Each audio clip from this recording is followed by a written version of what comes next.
How important is it to get started on the right foot? Let's ask Hillary and find out. I'm here today to talk to you about a few practices related to the idea of onboarding new people into your workforce. Every organization has practices. How intentional are your practices? The idea that a first impression is what matters the most, thinking about that once you've made that first impression, you never get to do that again.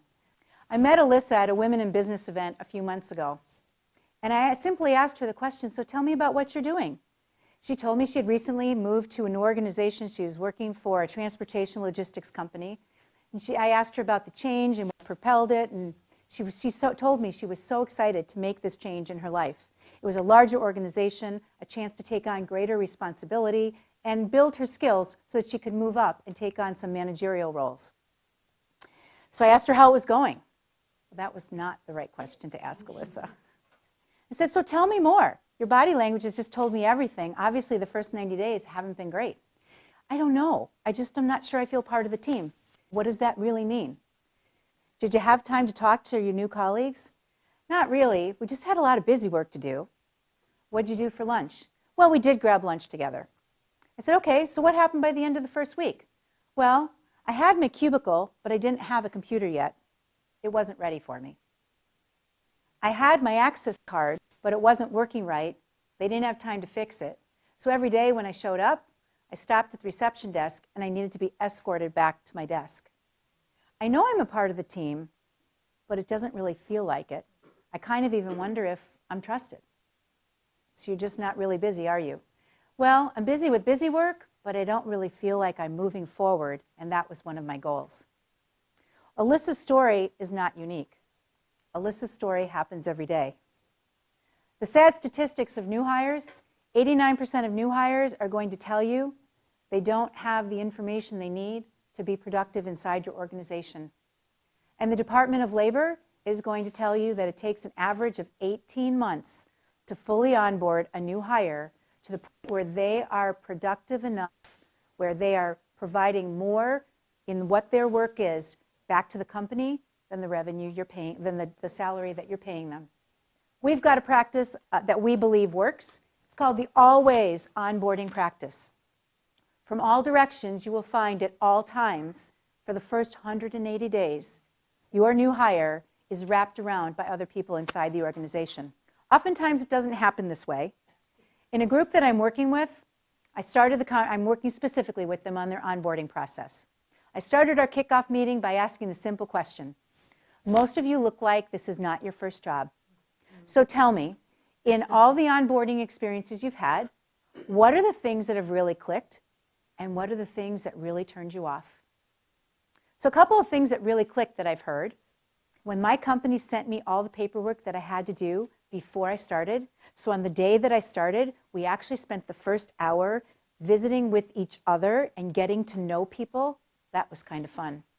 Another person that reported she was going to work actually for a travel agency, and when they sent her her acceptance letter, they sent her a luggage tag with her name on it, welcome aboard.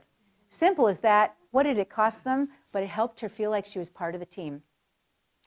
Another person responded that their department, whenever they have new hires, more than one, she puts out a little bin, and green marbles, yellow marbles, red marbles.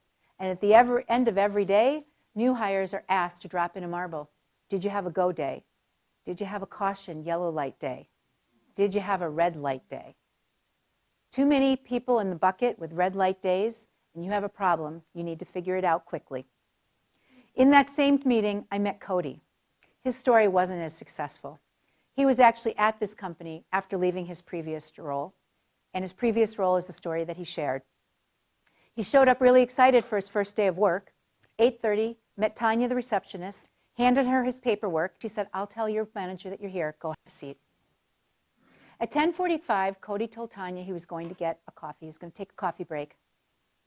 On that coffee break, he decided his first responsibility was to look for another job. It takes a lot to build a program where people are going to feel welcomed into your organization. Building mentorship, good communication practices, helping them learn along the way, understanding who they are. Most of all, making them feel welcome, like you want them there and they're needed. Those are all things that will serve you well. These are a few of the outcomes that you can expect. 62 times faster to productivity. Oftentimes managers are so hungry to get people in their roles, they just want them doing as opposed to training.